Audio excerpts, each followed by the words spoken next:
اللہ اللہ اللہ اللہ اللہ اللہ۔ أعوذ بالله من الشيطان الرجيم.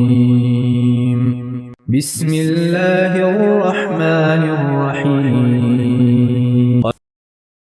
كما أرسلنا فيكم رسولا منكم يتلو عليكم آياتنا ويزكيكم ويعلمكم الكتاب والحكمة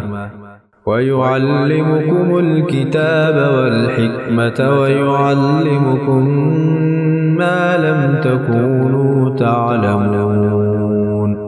الحمدللہ رب العالمین والصلاة والسلام علی سید المرسلین وعلی آلہ واصحابہ اجمعین، اما بعد، رب اشرح لی صدری ویسر لی امری واحلل عقدۃ من لسانی یفقہوا قولی، رب زدنی علما، رب یسر ولا تعسر وتمم بالخیر، اما بعد، اعوذ باللہ من الشیطان الرجیم، بسم اللہ الرحمن الرحیم۔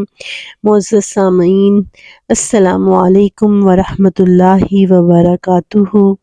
کیسے ہیں آپ سب لوگ؟ امید کرتی ہوں خیر و عافیت سے ہوں گے۔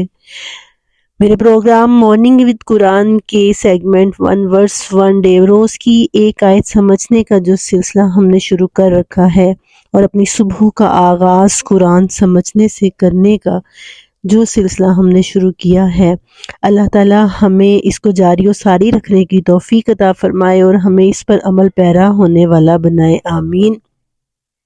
تحویل قبلہ کی بات ہو رہی ہے، تو اب تحویل قبلہ کی بات ہوتے ہوئے اب اس آیت کے اندر رسول اللہ صلی اللہ علیہ وسلم کے بارے میں بات ہو رہی ہے۔ آپ لوگوں نے آیت کی تلاوت سنی ہے، آئیے آیت کا ترجمہ کرتے ہیں اور پھر ہم دیکھیں گے آیت کی تفسیر کو۔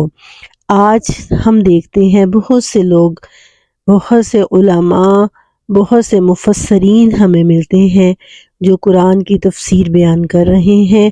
قرآن کی ایک سے بڑھ کر ایک تفسیر ہمیں ملتی ہے، لیکن آج ضرورت کس چیز کی ہے کہ ہم نے یہ سمجھنا ہے کہ ہم نے اس قرآن کو اپنی عملی زندگی میں امپلیمنٹ کس طرح سے کرنا ہے، اپنی عملی زندگی میں اس کا نفاذ کیسے کرنا ہے۔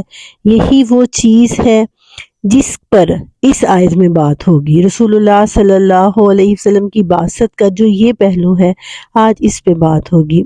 مثلا میں مثال کے طور پہ بتاتی ہوں کہ جیسے ایک ڈاکٹر ہے، وہ آپ کو میڈیسن دیتا ہے، لیکن وہ آپ کو یہ نہیں بتاتا کہ اس میڈیسن کو کھانا کب ہے، کون کون سی ٹائم ہوں گے اس کو یوز کرنے کے، پھر کس طریقے سے کھانا ہے، آدھی گولی کھانی ہے، 2 کھانی ہے، 3 کھانی ہے، پھر دودھ کے ساتھ لینا ہے، چائے کے ساتھ لینا ہے یا پانی کے ساتھ لینا ہے، وہ یہ نہیں بتائے گا تو آپ کنفیوز رہیں گے۔ رسول اللہ صلی اللہ علیہ وسلم کی بعثت کا ایک اہم پہلو یہ بھی تھا کہ آپ نے لوگوں کو روح کی دعائی دینے کے ساتھ ساتھ یہ بھی بتایا کہ اس دعائی کو کھانا کیسے ہے۔ اس آیت مبارکہ میں رسول اللہ صلی اللہ علیہ وسلم کی بعثت کا یہ پہلو بھی بتایا ہے۔ آئیے پہلے آیت کا ترجمہ پڑھتے ہیں اور پھر ہم اس پہلو کو آج دیکھیں گے۔